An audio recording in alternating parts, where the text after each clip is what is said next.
न्यायालयको गरिमा र विश्वसनीयतामाथि पूर्व न्यायाधीशहरूले चिन्ता प्रकट गरेका छन्। कान्तिपुर समाचारमा आज प्रधान न्यायाधीशको भूमिकामाथि किन उठाए न्यायाधीशले प्रश्न। सत्तारूढ कांग्रेसको वैधानिकता सङ्कटबारे कानुन व्यवसायको तर्क। बेमौसमी वर्षाले निम्त्याएको विपदको अनुगमनमा पुगेका प्रधानमन्त्रीले के गरे के गरेनन्, साथै बिरामीको भागमा उपचारभन्दा बढी शास्ति लगायतका समाचार हुनेछन्। नमस्कार। अब मुख्य समाचार। प्रधान न्यायाधीशले न्यायपालिकाको गरिमा जोगाउन नसकेको पूर्व न्यायाधीशहरूको निष्कर्ष। भन्छन् आफै निकास नदिए संसदले संवैधानिक कर्तव्य पूरा गर्नुपर्छ। राजीनामा नै देऊ भन्ने हाम्रो त्यो होइन कि अब त्यो भित्र हरेक कुरा पर्न सक्छन्। त्यो चाहिँ अब उहाँले आफै बुझ्नुपर्ने हो। पश्चिमका बाढी पहिरो प्रभावित क्षेत्रको अनुगमनमा पुगेका प्रधानमन्त्री देउवा प्रभावितलाई भेट्दै नभेटी फर्किए। राहतमा ढिलाइ, कार्यकर्ता भेट्नमै धेरै समय खर्च। विपदको पूर्व जानकारीका लागि सूचना प्रविधिको प्रयोग प्रभावकारी हुन सकेन। मौसममा सुधार आउन अझै 3 दिन लाग्ने। स्वास्थ्य संयन्त्रमा सङ्घीयताको अभ्यास नै भएन। प्रदेश पछि विशिष्टकृत अस्पताल नहुँदा दीर्घ रोगका बिरामीलाई थप खर्च र शास्ति। र नामिबिया पहिलो पटक T20 विश्वकपको सुपर 12 मा 8 विकेटले पराजित आयरल्यान्ड प्रतियोगिताबाट बाहिरियो।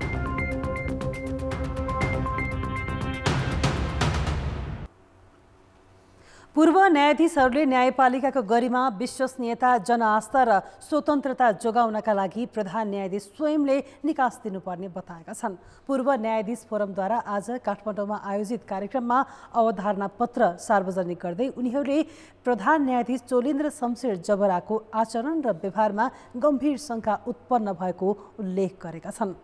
न्याय निरूपण कार्यपालिकासँग भागबण्डा खोजेको भनिएको प्रसङ्ग समेत उल्लेख गर्दै पूर्व न्यायाधीशहरूले विवादहरूको निष्पक्ष छानबिनका लागि आफ्नो संवैधानिक कर्तव्य पूरा गर्न अग्रसर हुन प्रतिनिधि सभालाई आह्वान गरेका छन्।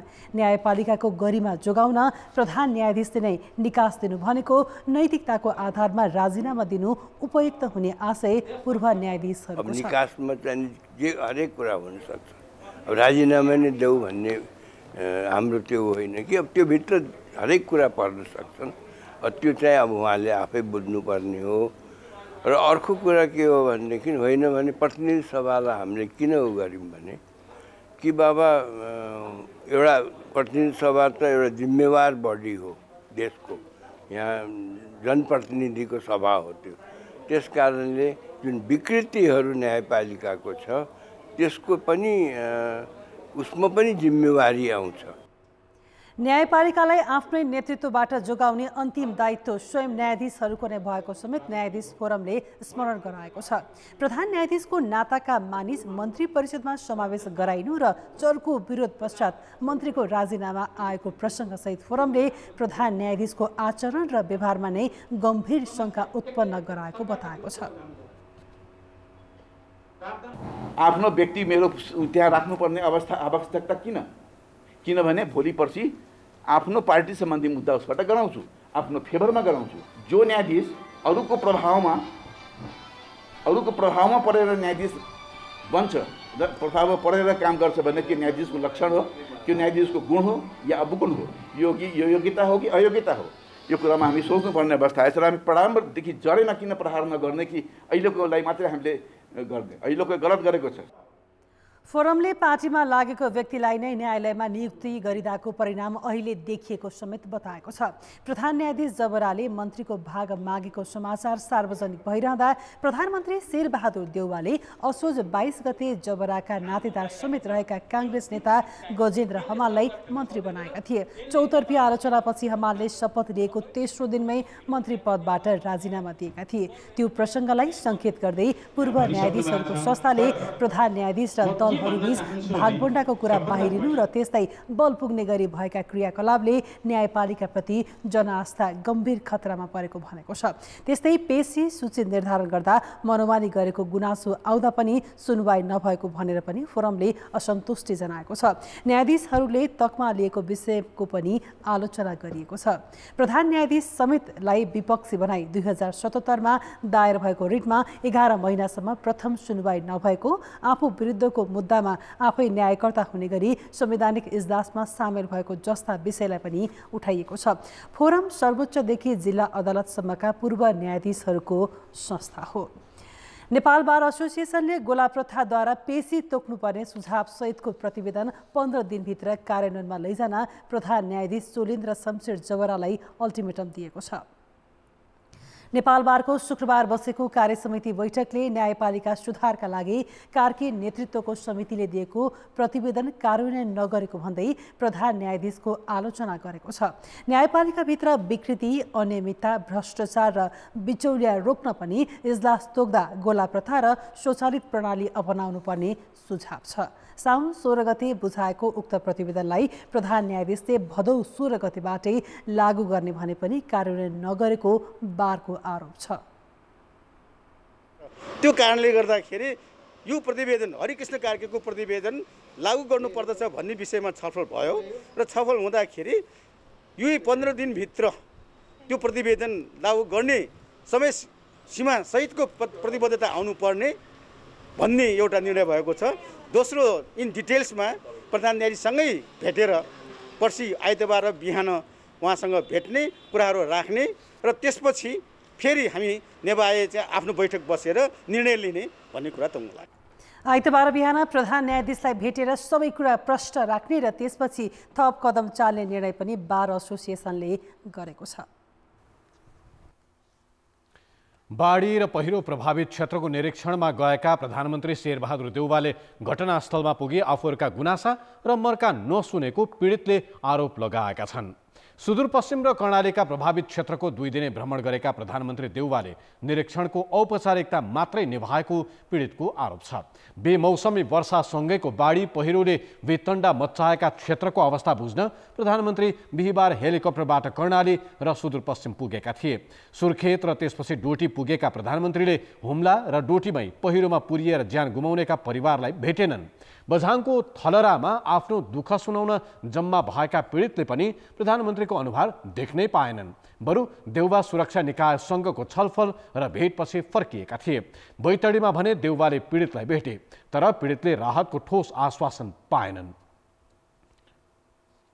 गृह जिल्ला डडेलधुरामा पनि प्रधानमन्त्रीको भेट जनप्रतिनिधि र पार्टी कार्यकर्तासँग मात्रै भयो। प्रधानमन्त्रीले आज बिहान धनगढीमा पत्रकारले सोधेपछि मात्रै राहत प्याकेज घोषणा गर्ने बताए।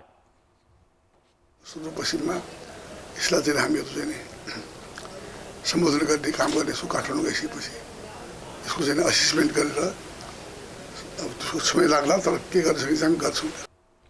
कञ्चनपुर र कैलालीका बाढीग्रस्त क्षेत्रका पीडितले पनि देउवाबाट आफ्ना आँसु पुछिएको महसुस गर्न सकेनन्।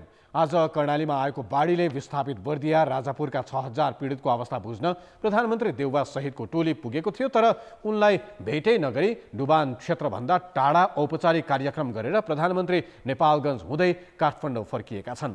प्रधानमन्त्री देउवाको बाढी पहिरो प्रभावित क्षेत्रको भ्रमण राज्यले पीडितलाई दिने राहत तथा उनीहरूका समस्या बुझ्नभन्दा प्रशासन र जनप्रतिनिधिको ब्रिफिङ सुन्नमै केन्द्रित देखियो। मौसम सुधार आउन अझै 3 दिन लाग्ने भएको छ। नेपालमा असर गर्ने उल्लेखनीय मौसमी प्रणाली नरहे पनि आइतबारसम्म देशभर आंशिकदेखि सामान्य बदली र केही स्थानमा हल्का वर्षा हुने मौसम पूर्वानुमान महाशाखाले जनाएको छ। महाशाखाका अनुसार पश्चिमी वायुको प्रभावको कारण देशको विभिन्न भूभागमा पानी परेको छ। दिउँसोबाट पानी परिरहेको गण्डकी प्रदेशका केही क्षेत्रमा राति पनि हल्का वर्षा हुनेछ। यस्तै प्रदेश 1, प्रदेश 2 र बागमती प्रदेशमा भोलि र आइतबार भारी वर्षा हुन सक्ने महाशाखाले जनाएको छ।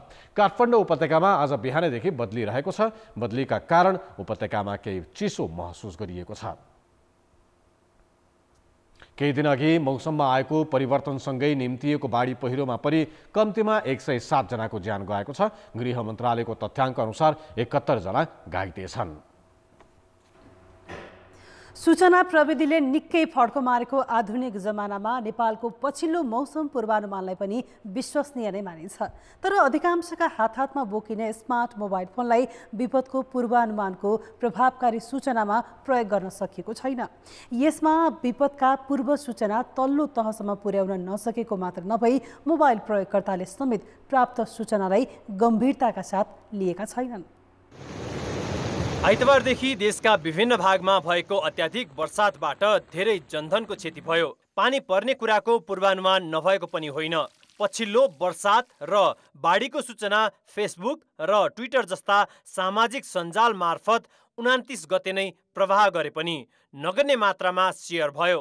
अर्थात् बेमौसममा आउने पानीको पूर्वानुमानलाई कसैले पनि गम्भीरताका साथ लिएनन्। सूचनाहरू पूर्वानुमानहरू चाहिँ आफ्नै वरिपरि पनि उहाँले चाहिँ त्यो फैलाइदिए भए हैन, त्यो जानकारी अरूलाई पनि गराइदिए भए, आफै मात्रै जानकारी लिएर नबसेर अरूलाई पनि गराइदिए भए वास्तवमा त्यो व्यापक चाहिँ त्यो सूचनाले चाहिँ व्यापक फैलिन्थ्यो र फैलावट भइसकेपछि अब मान्छेमा अलिक सचेत हुने हैन। अब त्यो विपत्तिको घटनामा अझै त्यसमा चाहिँ जति धन जनको क्षति भयो त्यो चाहिँ न्यून हुन सक्थ्यो कि भन्ने हाम्रो बुझाइ छ। विभागले छुट्टै मोबाइल एप बनाइरहेको उल्लेख गरिरहँदा यस्ता उपयोगी एपको भने स्मार्टफोन प्रयोगकर्ताले खासै प्रयोग गरेको देखिँदैन। सूचना प्रविधिको अत्याधिक प्रयोग हुने यो समयमा हातमा स्मार्टफोन रहे पनि मौसम सम्बन्धी पूर्वानुमानमा मानिसको ध्यान निकै कम पुगेको विज्ञहरू बताउँछन्। पछिल्लो घटनामा सूचना प्रविधिको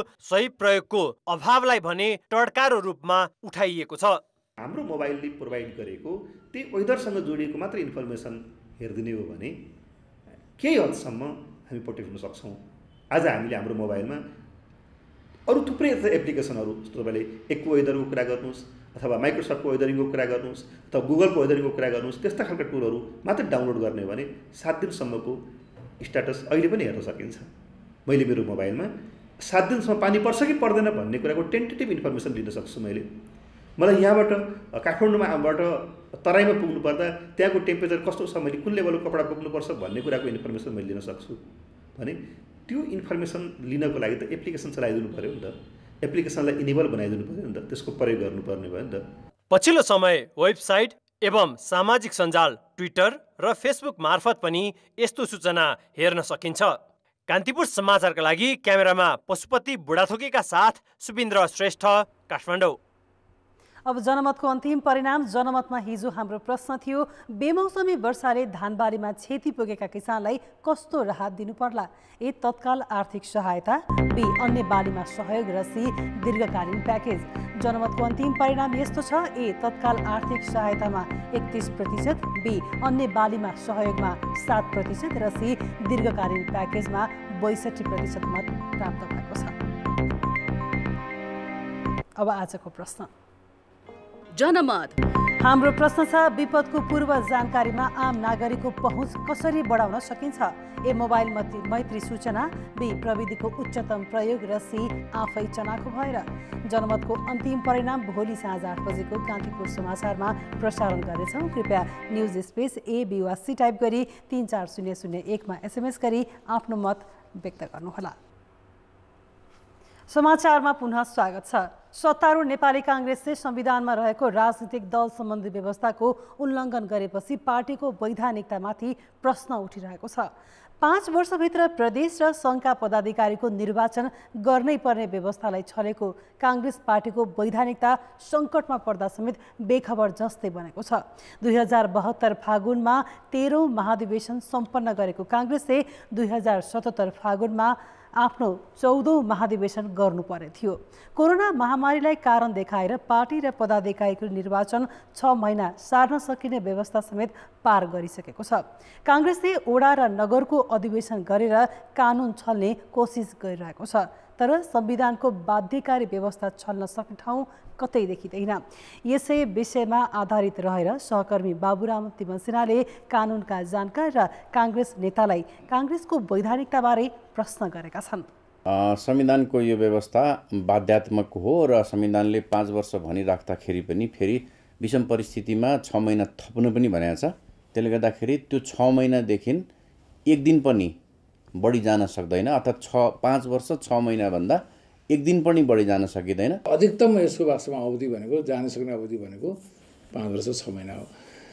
अब त्यो 5 वर्ष 6 महिनालाई यदि उल्लङ्घन गर्यो कुनै राजनीतिक दलले भने त्यो निश्चित रूपमा वास्तवमा त्यो चाहिँ उचित हुँदैन र संविधान सम्मत हुँदैन। त्यो कुरामा मैले विवाद गर्नुपर्ने छैन। वैधानिकताको सवाल एकदम उठ्छ पनि, भोलि गएर जनवार्ता के जनवार्ता जटिल बन्न सक्छ। यसतर्फ सबैले वास्तवमा सचेत हुनुपर्ने बेला भइसकेको छ। जुनसुकै राजनीतिक दलले पनि त्यो 5 वर्षको अवधिभित्र आफ्नो केन्द्रीय वा प्रदेश तहको निर्वाचन गर्नैपर्छ। जुन दलले त्यस्तो निर्वाचन गरेका छैनन् त्यस्ता दलको सम्बन्धमा वैधानिक प्रश्न उठ्छ, नैतिक प्रश्न उठ्छ र संवैधानिक प्रश्न उठ्छ। नेपाली कांग्रेस जस्तो सुसंस्कृत र लामो राजनीतिक इतिहास भएको पार्टीको वैधानिक, नैतिक र संवैधानिक प्रश्न उठ्नु भनेको आफैमा दुःखद विषय। धारा 269 को 4 को ख को शर्त चाहिँ पुरा गरेको हुनुपर्छ। यदि 269 को 4 को ख को शर्त पुरा गरेको देखिएन भने त्यो दलले चाहिँ यो निर्वाचन प्रयोजनको लागि चाहिँ मान्यता प्राप्त गर्न सक्दैन। राजनीतिक दलमा रहेर काम गर्ने नेताहरू र त्यो राजनीतिक दललाई चाहिँ कानुनी सल्लाह दिने पदाधिकारीहरूको गम्भीर लापरवाहीको कुरा हो। यो कुरामा सतर्क भएर चाहिँ अगाडि नै पहल गरेर संवैधानिक शर्तहरू पुरा गर्नै पर्ने हो। ती संवैधानिक शर्तहरू पुरा नगरेपछि त वैधानिकतामा प्रश्न त उठिहाल्छ नि। संविधानले दिएको 5 वर्ष हो र 5 वर्षमा पनि विशेष परिस्थिति आइलागेको खण्डमा फेरि 6 महिना थप्न सक्ने व्यवस्था होइन।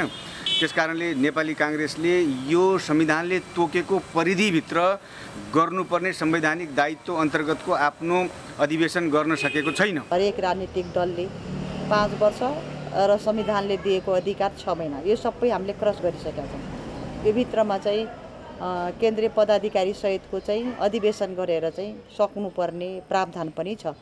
त्यसैले गर्दा यस कुरालाई मध्यनजर राखेर एउटा बहस चलेको छ। कानुनविदहरू पनि हुनुहुन्छ, संविधानविदहरू पनि हुनुहुन्छ, नेपाली कांग्रेसका वरिष्ठ नेतागणहरू पनि हुनुहुन्छ। यो छलफलको विषय छ। 10 बुँदे सहमति कार्यान्वयनको विषयमा नेकपा एमालेमा विवाद चर्किएको छ। 10 बुँदे सहमति कार्यान्वयन नभएको भन्दै कार्यदल संयोजक भीम रावलले राजीनामा दिएका छन्। ललितपुरमा आज बसेको स्थायी समितिको बैठकमा अध्यक्ष केपी शर्मा ओलीले विवाद समाधानमा कार्यदलको प्रतिवेदन अस्वीकार गरेपछि आफूले संयोजकबाट राजीनामा दिएको बताए। 10 बुँदे सहमतिको खाका पार्टीले स्वीकार गरेर अन्तर्पार्टी निर्देशन समेत जारी गरे पनि कार्यान्वयनमा अध्यक्ष ओलीले असहमति राखेको रावलको भनाइ छ। पार्टी अध्यक्षबाट निष्कर्ष सुनाउँदाखेरि हाम्रो जुन त्यो भएका सबै छलफलहरू 10 बुँदे सहमति अपानी 12 भन्दा भिन्न किसिमले त्योसँग अमिल्दो किसिमले उहाँले त्यसको कार्यान्वयन नगर्ने दिशाबाट कुरा राख्नुभएको हुनाले मेरो त्यसप्रति सहमति हुन सकेन। त्यसकारणले मैले 5 पृष्ठ लामो फरक मत त्यहाँ दर्ज गरेको छु। कार्यदलमा यत्रो लामो कुरा गर्दाखेरि एकातर्फ कार्यदलको संयोजकको हैसियतले भीमरावलाई नै जिम्मा छ नि, कार्यान्वयन गरे भइहाल्यो नि भनेर कतिपय साथीहरूले अन्तर्वार्ता दिने सार्वजनिक रूपमा, अनि कार्यदलमा भएका छलफल र पार्टीले गरेको निर्णय समेत मान्य नहुने भएपछि त्यो कार्यदलमा बसिरहनु पनि कुनै औचित्य नभएको हुनाले मैले त्यसबाट पनि राजीनामा दिने बैठकमा घोषणा गरेको छु। स्थायी समिति बैठकमा उपाध्यक्ष रावल सहित उपमहासचिव घनश्याम भुसालले पनि अध्यक्ष ओलीको कार्यशैलीको आलोचना गरेका थिए। रावलले अध्यक्ष ओलीलाई 5 पृष्ठको छुट्टै प्रतिवेदन बुझाएको पनि जानकारी दिए। 10 बुँदे कार्यान्वयन नभएको ठाउँमा अर्को केन्द्रीय कमिटी बैठकले निर्णय गर्ने समेत स्थायी समितिले निर्णय गरेको छ। खानेपानी तथा ढल निकास कार्यालय जनकपुरका प्रमुख राजेश कुशवाहालाई दुर्व्यवहार गर्ने जनमत पार्टीका कार्यकर्ता विरुद्ध प्रशासनले मुद्दा दायर गरेको छ। सीके राउत नेतृत्वको जनमत पार्टीका 17 जना कार्यकर्ता विरुद्ध सरकारी वकिलको कार्यालय मार्फत आपराधिक उपद्रव सम्बन्धी कसुरमा मुद्दा दर्ता गरिएको जिल्ला प्रशासन कार्यालयले जनाएको छ। जनमत पार्टी धनुषा अध्यक्ष ओम विक्रम कुशवाहा, केन्द्रीय सदस्य वीरेन्द्र महतो, सर्लाही जिल्ला सदस्य दुर्योधन यादव, प्रेम किशोर यादव, विद्यार्थी जनमत सङ्घका अध्यक्ष विजय यादव लगायत 17 जना विरुद्ध मुद्दा चलाइएको छ। प्रहरी हिरासतमा अनुसन्धानका लागि अदालतबाट 7 दिनको म्याद थप समेत गरिएको छ। यो मुद्दामा अधिकतम 4 वर्ष कैद र 40,000 रुपियाँसम्म जरिवाना हुन सक्छ। जनकपुर धाम उपमहानगरपालिका 8 स्थित बलवा टोलमा पार्टी अध्यक्ष राउतको बसोबास रहेको घर छेउको सडकमा खनिएको ढलको खाल्डो नपुरिएको भन्दै कार्यालय प्रमुख कुशवाहामाथि उनका कार्यकर्ताले हिजो दुर्व्यवहार गरेका थिए। हामी कहाँ सामान्यतया आम मानिसलाई स्वास्थ्य सेवा लिन निकै कष्टकर छ।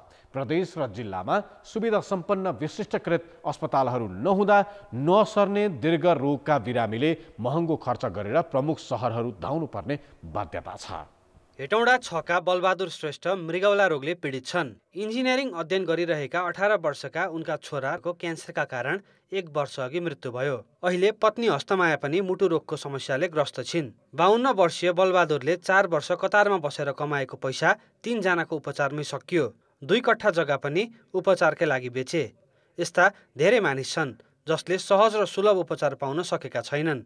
त्यसो त नसर्ने प्रकृतिका रोगको परीक्षणका लागि बागमती प्रदेश सरकारले मुख्यमन्त्री जनता स्वास्थ्य कार्यक्रम सुरु गरेको छ। तर रोगको पहिचान भइसकेका बिरामीले सहज सेवा पाएका छैनन्। उपचार गर्नलाई भनौँ एउटा अस्पतालमा राम्रो व्यवस्था भएदेखि हुने। अब काठमाडौँ यस्तै देशको अन्य सहरहरूमा दौडिनु नपर्दाखेरि खर्च कम हुन्थ्यो कि। स्तन क्यान्सर पीडित 5 थर फिदिमेककी इन्द्रमाया दाहाल फलोअपमा प्रत्येक 3-3 महिनामा चितवनको भरतपुर क्यान्सर अस्पताल पुग्छिन्।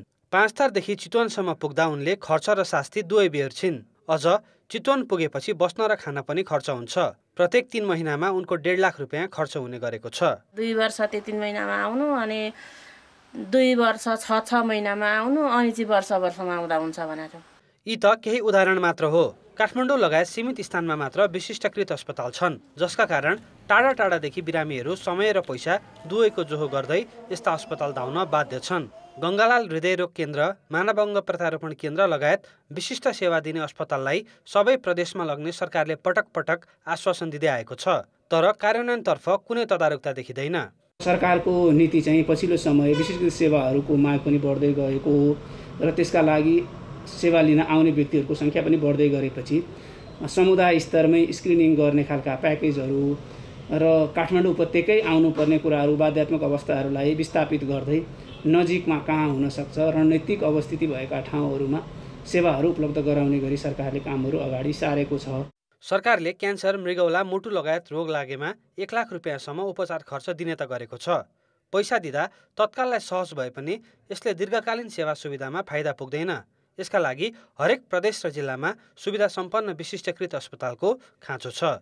कान्तिपुर समाचारका लागि जिल्ला सहकर्मीहरूका साथ कृपाल गौतम, काठमाडौँ।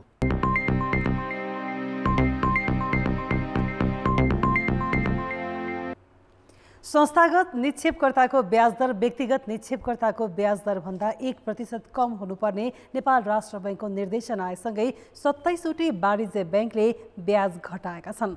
यसरी सबैभन्दा बढी ब्याज घटाउनेमा Himalaya, NIC, Laxmi, Sunrise, Civil, NCC, Kumari र सिद्धार्थ बैंक रहेका छन्। तर यसअघि नै व्यक्तिगत मुद्दती निक्षेपभन्दा संस्थागत मुद्दती निक्षेपलाई ठूलो ब्याज नदिएका बैंकहरूलाई भने यसले खासै असर पारेको छैन। संस्थागत निक्षेपकर्तालाई प्रदान गरेको ब्याज दरमा एभरेस्ट, सानिमा, प्रभु, नेपाल र स्ट्यान्डर्ड चार्टर बैंक भने भारी मात्रामा ब्याज कटौती गर्नु परेन। व्यक्तिगतसँगै संस्थागत निक्षेपकर्ताको ब्याज दर पनि अघिल्लो महिनाको तुलनामा 10% भन्दा बढी ब्याज दर बढाउन नपाइने राष्ट्र बैंकको निर्देशन छ। यसरी निक्षेपको ब्याज बढ्न रोकिँदा कर्जाको ब्याज दर बढ्न नपाउने र सरकारले लक्ष्य गरे अनुरूप आर्थिक वृद्धि गर्न सहज हुने अनुमान छ। तथापि अहिले पछिल्लो समयमा बैंक तथा वित्तीय संस्थाहरूले निक्षेपमा एकाएक ब्याज दर बढाउँदाखेरि यसको इम्प्याक्ट कर्जाको ब्याज दरमा पर्ने हुनाले राष्ट्र बैंक सजग रहेको हो। राष्ट्र बैंकले वार्षिक 19% को निजी क्षेत्रतर्फ प्रवाह हुने कर्जाको वृद्धि दर हासिल हुने लक्ष्य राखेको छ र यो लक्ष्य प्राप्तिको लागि ब्याज दर वाञ्छित सीमाभित्र कर्जाको ब्याज दर वाञ्छित सीमाभित्र रहनुपर्ने हुन्छ।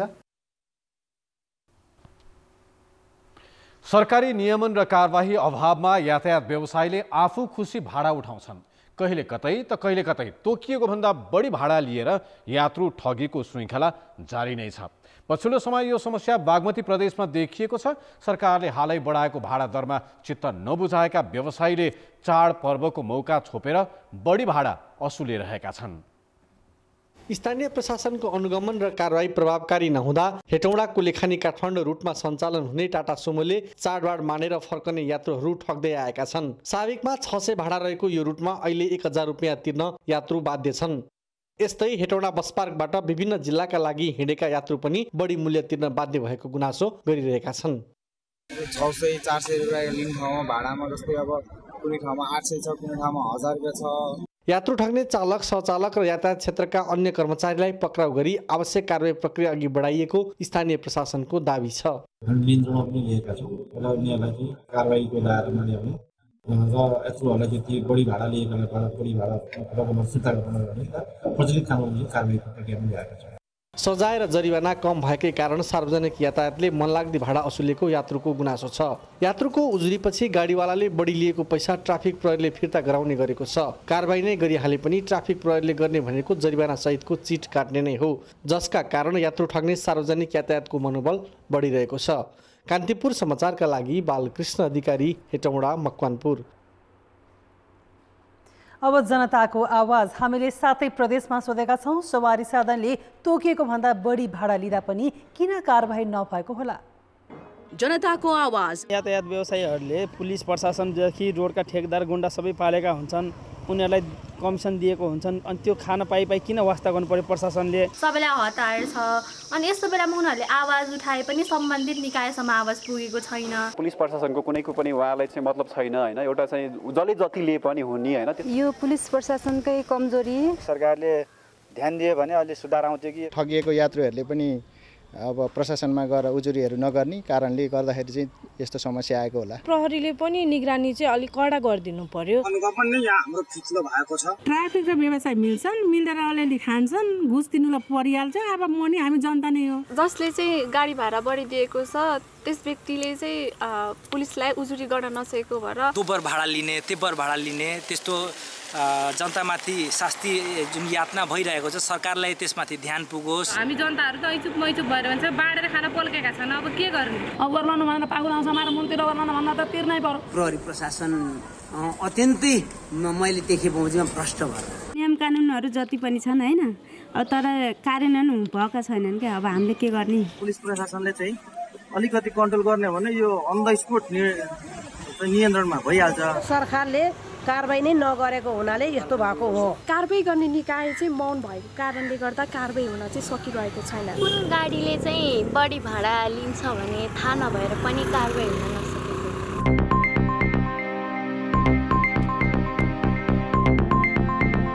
खेलकुद समाचार। नमस्कार, कान्तिपुर खेलकुद समाचारमा स्वागत छ। इटलीमा व्यावसायिक फुटबल खेल्दै आएका नेपाली मूलका युवा खेलाडी विकास मेराग्लियाले च्यासल युथ क्लबबाट शहीद स्मारक ए डिभिजन लिग खेल्ने भएका छन्। युवा स्ट्राइकर विकासले शुक्रबार ए डिभिजन क्लब च्यासलसँग सम्झौता गरेका हुन्। विकासले 1 वर्षका लागि च्यासलसँग सम्झौता गरेका हुन्। नेपालको शीर्ष डिभिजनको लिग कार्तिक 29 गतेबाट सुरु हुँदैछ। च्यासलले विदेशी खेलाडीको रूपमा विकासलाई अनुबन्ध गरेको जनाएको छ। च्यासलले विकासलाई सार्वजनिक समेत गरेको छ। विकासले च्यासलबाट 10 नम्बरको जर्सी लगाउनेछन्। ए डिभिजन लिग खेल्नका लागि विकास मङ्गलबार साँझ नेपाल आइपुगेका थिए। 18 वर्षीय विकासले पछिल्लो समय इटलीमा चर्चा कमाएका थिए। इटलीको अन्डर 16 राष्ट्रिय टिमबाट खेलिसकेका विकास इटलीको चर्चित क्लब एटलान्टाको युथ टिमबाट खेल्ने गर्छन्। उनले भेनेजियाको युवा टोली तथा काटोलिका र मारेग्लियासनेसको सिनियर टोलीबाट खेलिसकेका छन्। सन् 2008मा 6 वर्षको उमेरमा नेपालबाट इटली पुगेका विकास 13 वर्षपछि नेपाल आएका हुन्। नेपालमा खेलकुद पूर्वाधार निर्माण गर्दा पारा एथलिटलाई ध्यान दिएको पाइँदैन। प्रतिकूल पूर्वाधारका कारण पारा खेलाडीले प्रदर्शन सुधारमा केन्द्रित हुनै पाउँदैनन्। नेपाल सुटिङ सङ्घले भने ललितपुरको साधो बाटोमा बनिरहेको सुटिङ रेन्जमा पारा खेलाडीले पनि सहजै अभ्यास गर्न मिल्ने गरी पूर्वाधार तयार गर्दैछ। सुटिङ खेलले नेपालमा प्रवेश पाएको 41 वर्ष भयो। केही महिना अघि जापानमा भएको टोकियो ओलम्पिकमा सुटिङकी कल्पना परियारले 10 मिटर एयर राइफलमा प्रतिस्पर्धा समेत गरिन्। तर अहिलेसम्म शारीरिक हिसाबले फरक क्षमताका खेलाडीले खेल्ने पारा सुटिङको त सुरुवातै हुन सकेको थिएन। महँगो खेल र पूर्वाधार नै कमजोर भएपछि सुटिङमा युवा खेलाडीको आकर्षण पनि शून्य छ। त्यसैले खेलाडी तयार गर्ने र पारा खेलको समेत विकास गर्ने उद्देश्यले नेपाल सुटिङ सङ्घले नयाँ सुटिङ रेन्ज निर्माण गरिरहेको छ। त्यहाँ पारा खेलाडीले समेत सजिलै अभ्यास गर्न सक्ने गरी पूर्वाधार बनाइदैछ। पारावाललाई व्हिलचेयरमा बसेर माथि लान ल्याउन 2-4 जना मान्छे यहाँ लिफ्टको व्यवस्था चाहिँ छैन। फेरि लङ टर्म हुन पनि हुँदैन, जरुरत पनि छैन। त्यो भएको हुनाले हामी ग्राउन्ड फ्लोरैमा जस्तो उनीहरूलाई ल्याउनलाई पनि सहिलो, आउनलाई पनि सहिलो भयो, त्यो टार्गेट राखेर पनि हामीले ग्राउन्ड फ्लोरमा बनाएको। सन् 2022मा चीनमा हुने एसियन गेम्सलाई मध्यनजर गरेर पारा खेलाडी उत्पादन गर्ने सङ्घको लक्ष्य छ। सातो बाटो स्थित अन्तर्राष्ट्रिय प्रशिक्षण केन्द्रको हाताभित्र रहेको 50 मिटर रेन्जको सुटिङ हलमा 10 मिटर रेन्जको 22वटा पोइन्ट निर्माण गरिएको हो। करिब 1 करोड लगानीमा निर्माण भइरहेको रेन्जमा 16वटा पोइन्ट इलेक्ट्रोनिक्स र 6वटा हातैले घुमाएर म्यानुअली खेल्न मिल्नेछ। यहाँ चाहिँ हाम्रो टार्गेट सिस्टम हुन्छ, जो चाहिँ टार्गेट हामीले हामी छाप्छौँ, यहीँ छापिन्छ, पाइन्छ पनि। यसमा चाहिँ सस्तो र सजिलो खेल्ने खेलाडीलाई पनि आफ्नो अब माथिको तुलनामा यहाँ आफ्नो टार्गेट ल्याउने, लग्ने, हेर्ने दुइटै सजिलो छ यसमा चाहिँ। अहिले माथि भएको चाहिँ इलेक्ट्रिक हो र इलेक्ट्रिकमा चाहिँ डाइरेक्ट लगेर खेलाउँदाखेरि चाहिँ अलिकति खेलाडीले बाहिर हान्न सक्छ, त्यहाँ मेसिनहरू बिग्रिन सक्छ। त्यो भएर चाहिँ अहिले हामीले तल चाहिँ त्यो लाइनको डोरी तानेर पुल्ली राखेर चाहिँ गर्न लागिरहेको छ। त्यो एकदम आवश्यकता छ। 50 मिटरको रेन्जभित्रै बनाउन लागि 10 मिटरको रेन्ज 2-in-1 हुनेछ, जसमा दुवै इभेन्टको प्रशिक्षण र प्रतियोगिता पालै-पालो खेलाउन मिल्नेछ। तिहारसम्ममा निर्माण सकेर 1 महिनाभित्रै प्रशिक्षण समेत सुरु गर्ने योजना सङ्घले बनाएको छ। कान्तिपुर समाचारका लागि क्यामेरामा सुनसरी जिल्ला सहकर्मी अर्जुन सुवेदी र राजेन्द्र महर्जनका साथ प्रदीप लेखी, काठमाडौँ। कान्तिपुर खेलकुद समाचार अहिले यति नै। अब मौसम सम्बन्धी जानकारी।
कान्तिपुर समाचार अहिलेलाई सकियो। कान्तिपुर टेलिभिजन हेर्दै गर्नुहोला।